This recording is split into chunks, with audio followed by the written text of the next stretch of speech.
Yo, magandang araw mga kapambihira. I-share ko lang itong kuliglig na ito na nandito sa gitna ng EDSA. Bigla na lang akong kinat. Ayan, no. Nakikita nyo ng mga kapambihira, no. E-trike, e-bike, o hindi ko alam kung anong tawag dyan sa...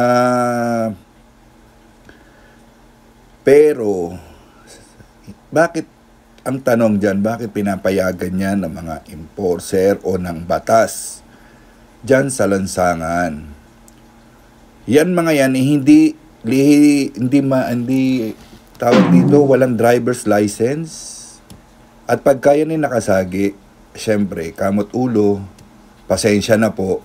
At hindi pa yan mga kapambira, mag-U-turn pa yan dito sa rotonda, sa Pasay Rotonda, sa harap mismo ng MMDA enforcer. Ayan. Ayan mga kapambira, biglang liko. At itong si enforcer, ayan dito, ayan o. Tiningnan lang mga kapambira, bawal dyan mag-U-turn. Diba?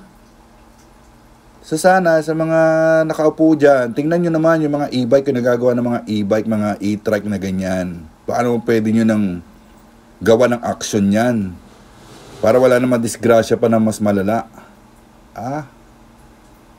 Iyan lang po mga kapambira ang shinare ko for today's video. Alright.